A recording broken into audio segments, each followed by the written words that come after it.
India हाइरिब country असगी यामना चावब थौदो अमखक्ता कैपिटल ओइरिब दिल्ली सिटी की मनुंगदा लेरिब रेड फोर्ट की एरिया दा यामना चावब कार ब्लास्ट की ओइब थौदो अमखक थोकरे हाइरिब थौदो असिदा हौजिक फौबगी ओइना मियोइ 10 फावब लेकिर अदुगा कयामना असोक अपन नंगबगी ओइब वाफमसिंग लाकली हाइरिब थौदो असि ngaranggi ओइब नुमित November date 10 की ओइब नुमित असिदा दिल्ली की ओइना लेरिब लाल किला मनाक्ता लेरिब मेट्रो स्टेशन की गेट नंबर 1 असिदा Hyundai i20 कार अमा तपना थोरक्लबा मतुंगदा पोखाइरकबदगी मनाक नकपदा लेरिबा ꯏꯔꯤꯛꯁꯣꯗꯒꯤ ꯍꯧꯔꯒ ꯅꯥꯀꯜꯗ ꯂꯩꯔꯝꯕ ꯃꯤꯑꯣꯏꯁꯤꯡ ꯑꯁꯤ ꯑꯅꯥ ꯊꯣꯛꯄ ꯑꯃꯁꯨꯡ ꯑꯁꯣꯛ ꯑꯄꯟ ꯅꯪꯕꯒꯤ ꯑꯣꯏꯕ ꯊꯧꯗꯣꯛ ꯑꯁꯤ ꯂꯥꯛꯈꯤꯕꯅꯤ꯫ ꯊꯧꯗꯣꯛ ꯊꯣꯛꯐꯝ ꯑꯁꯤꯗ ꯏꯟꯗꯤꯌꯥꯒꯤ ꯑꯣꯏꯅ ꯂꯩꯔꯤꯕ ꯑꯦꯂꯤꯠ ꯐꯣꯔꯁꯁꯤꯡꯒꯤ ꯃꯅꯨꯡꯗ ꯑꯃ ꯑꯣꯏꯔꯤꯕ NAG ꯀꯃꯥꯟꯗꯣꯁꯤꯡ, NIAꯒꯤ ꯑꯣꯏꯅ ꯏꯟꯇꯦꯂꯤꯖꯦꯟꯁ ꯒꯦꯗꯔ ꯇꯧꯅꯕꯒꯤ ꯂꯩꯔꯤꯕ ꯇꯤꯝ, ꯐꯣꯔꯦꯟꯁꯤꯛ ꯇꯤꯝ ꯑꯃꯁꯨꯡ ꯑꯦꯟꯇꯤ ꯇꯦꯔꯣꯔꯤꯖꯝ ꯁ꯭ꯀ꯭ꯋꯥꯗꯀꯤ ꯑꯣꯏꯕ ꯃꯤꯑꯣꯏꯁꯤꯡ ꯆꯪꯁꯤꯜꯂꯕ ꯃꯇꯨꯡꯗ ꯊꯣꯛꯂꯤꯕ ꯊꯧꯗꯣꯛ ꯑꯁꯤ ꯃꯇꯧ ꯀꯔꯝ ꯇꯧꯗꯨꯅ ꯊꯣꯔꯛꯂꯤꯕꯅꯣ, ꯃꯁꯤꯒꯤ ꯃꯔꯨꯝꯗ ꯀꯅꯥ ꯀꯅꯥ ꯂꯩꯔꯤ ꯑꯗꯨꯒ ꯃꯈꯣꯏꯒꯤ ꯑꯣꯏꯕ ꯄꯥꯟꯗꯝ ꯑꯁꯤꯅ ꯀꯔꯤꯅꯣ ꯍꯥꯏꯕꯗꯨ ꯌꯥꯝꯅ ꯀꯟꯅ ꯊꯤꯖꯤꯟꯕ ꯍꯧꯈ꯭ꯔꯦ꯫ ꯉꯔꯥꯡꯒꯤ ꯑꯣꯏꯅ ꯊꯣꯛꯈꯤꯕ ꯗꯦꯜꯂꯤꯒꯤ ꯕ꯭ꯂꯥꯁꯀꯤ ꯑꯣꯏꯕ ꯊꯧꯗꯣꯛ ꯑꯗꯨꯅ ꯃꯔꯝ ꯑꯣꯏꯗꯨꯅ ꯃꯤꯑꯣꯏ ꯀꯌꯥ ꯑꯃ ꯑꯁꯤꯕ ꯑꯃꯁꯨꯡ ꯑꯅꯥꯕꯒꯤ ꯑꯣꯏꯕ ꯊꯧꯗꯣꯛꯁꯤꯡ ꯑꯁꯤ ꯊꯣꯛꯇꯨꯅ ꯗꯦꯜꯂꯤꯒꯤ ꯃꯐꯝ ꯀꯌꯥ ꯑꯃꯗ ꯍꯥꯏ ꯑꯦꯂꯔꯠ ꯂꯥꯎꯊꯣꯛꯇꯨꯅ ꯊꯝꯈ꯭ꯔꯕ ꯃꯇꯨꯡ ꯑꯁꯤꯗ ꯏꯟꯗꯤꯌꯟ ꯄꯣꯂꯤꯇꯤꯛꯁꯀꯤ ꯑꯣꯏꯅ ꯈ꯭ꯋꯥꯏꯗꯒꯤ ꯌꯥꯝꯅ ꯃꯔꯨ ꯑꯣꯏꯕ ꯃꯐꯝ ꯑꯃ ꯑꯣꯏꯔꯤꯕ ꯕꯤꯍꯥꯔ ꯍꯥꯏꯔꯤꯕ ꯁ꯭ꯇꯦꯠ ꯑꯁꯤꯒꯤ ꯑꯣꯏꯅ ꯄꯥꯡꯊꯣꯛꯄ ꯏꯂꯦꯛꯁꯟꯗ ꯃꯥꯏ ꯑꯣꯟꯁꯤꯜꯂꯤꯕ ꯏꯟꯗꯤꯌꯥꯒꯤ ꯄ꯭ꯔꯥꯏꯝ ꯃꯤꯅꯤꯁꯇꯔ ꯑꯃꯁꯨꯡ union home minister Amit Shah ꯑꯅꯤꯒꯤ ꯃꯥꯏꯀꯩꯗꯒꯤ ꯃꯥꯏꯀꯩ ꯁꯣꯝꯗ ꯑꯃꯨꯛ ꯃꯤꯠꯌꯦꯡ ꯆꯪꯂꯛꯂꯤ꯫ Indian Prime Minister Narendra Modi Bihar election dagi mai theidoklaba matungda hauzik thokriba Delhi gi oiba blast asida chenariba miyoising amasung makoigi haurokfam asi chapchana thidoktuna chapchaba manaba moongi oiba pakhum pigani haibaki oiba warning sing hauzik fongdokpa haurakli. India gi hauzik Union Home Minister oiriba Amit Shah su Delhi gi blast thokliba thodok thokfam asi maktada masamak changsinduna yengsinba haukre masigi oiba chapchaba investigation chathagani aduga kari kari leiribano haibadu chapchana miyamangda puthokani haibagi oiba wafam singsu fongdorakre. Ngasi video asida Delhi gi oina thokriba car blast gi oiba thaudo asida international gi oina leiriba angle amasung India hairiba country asigi domestic gi oina leiriba politics amasung leiriba security gi oiba wafum khadada punna miyeng tabinasi. Ihanan bada hauzik thokliba thaudo asigi oiba geopolitical gi oiba angle da matam khadagi mamangda India hairiba country asida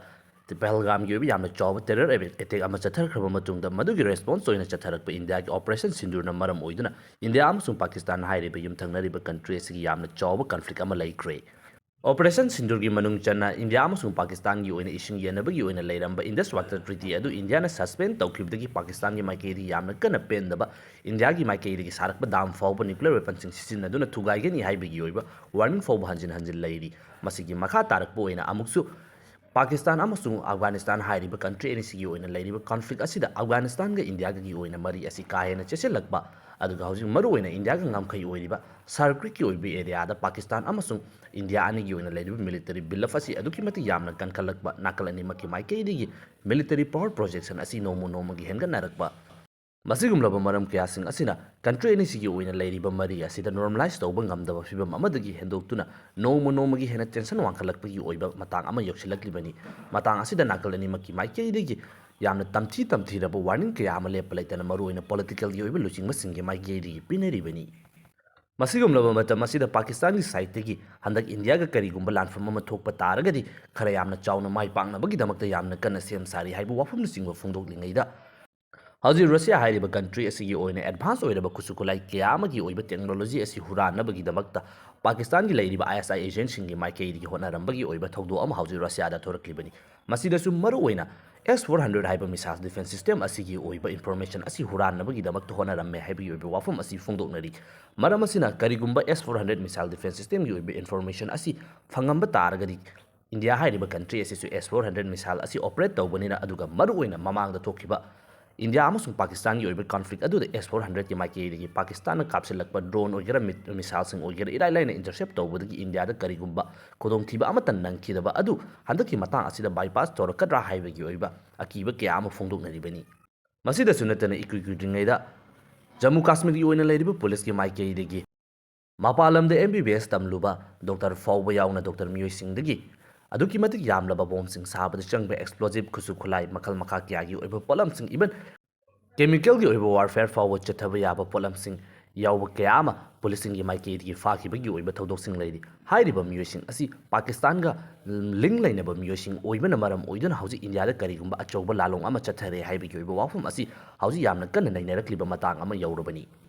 Hauji oirakliba fibam asida Pakistan hairiba country asida India gi maikei gi industry water treaty suspend tawkiba aduga sarkri oina leiriba cheyena duna leiriba mafam asida nauna lakriba tension aduga Afghanistan amasung Pakistan gi oina lakriba conflict asida India gi maikeidi Afghanistan gi oina leiriba Taliban lenga asida mateng tawsinduna Pakistan gi mathakta landa hanbani haibigi oiba issue kayasing asina maram oiduna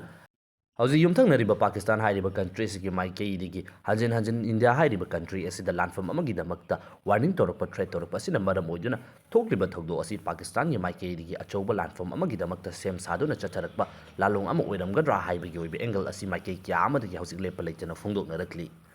Madang sinauji India hairiba country asigi oina leiriba internal security amasung domestic politics ki oiba wafamda hauji asi India hairiba country asida karamba party gi maikeidi lengak semlakani haiba matamda khwaidi yamna maru oiba deciding factor oiriba northern belt leiriba Bihar hairiba state asigi oiba yamna chawba election amakak leiri Maramaduna India gi oina leiriba political party A dagi hauraga jet fawgi khudingmaki maikeidi Bihar election asida ngamjabi thaduna mai onsinaribani masida hauji ki ruling party oiriba BJP NDA gi oiba government asisu aduki mati yamna kana Bihar da mai onsilibani Hauji Bihar gi oina pangthokliba election asida ahanba phase gi oiba mikal pangthokre hauji fawgi oina leiriba fibam asida hauji lengak paiduna leiriba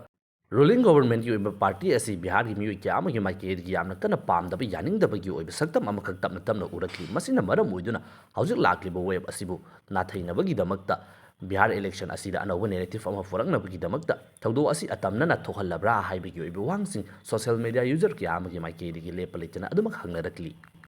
Bihar gi ahanbagi oiba phase ki election pangthokre aduga ngasi gi numit asina anisuba phase ki oina ngasi voting chathakadoribani masigi nongmo watlingai deni India gi capital oiriba Delhi ki Red Fort hairiba aduki mati yamna maru oiba Indian Prime Minister na Faba leptuna chei khuding speech piriba mafam asida yamna chawba bomb blast amakak thokriba asi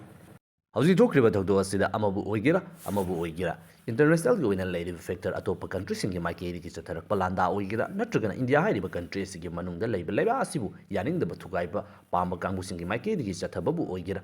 hauji malem asigi oina khwaidagi mi yamba country asigi oina leiriba lengakta gi hauraga security gi oina leiriba khudingma asi mathau tawbada mai pakpa ngamdre haibasidi mayek sengna uba fangli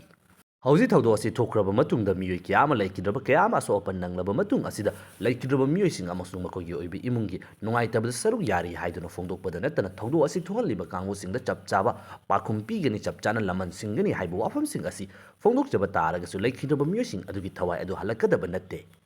amabu oigira micham praja singbu target tawduna chathaba masigumlaba terrorism gi oiba attack asidi kaidawnungda support tawfam thokte India gi oina leiriba aduki matik jamlaba miyoi crore kaya amagi maikeidi gi khallaba matungda leiba asing ngakluro haiduna thagatkiba luchingba asigi mathawni masigumlaba thawdosing asi thokhandana misam praja sing asi sokhandana safe oina thamba haibasi India gi border oiriba mafam ne haibasu nattaba capital oiriba Delhi hairiba mafam asi fawba yausilaktuna aduki matik yamna chawba attack asi chatharakliba no haibagi oiba wang asi hauji lengak pairiba maroina home department ta leiriba kangbusing asigi maikeidi masigi oiba responsibility accountability asi makoina lofam thokpani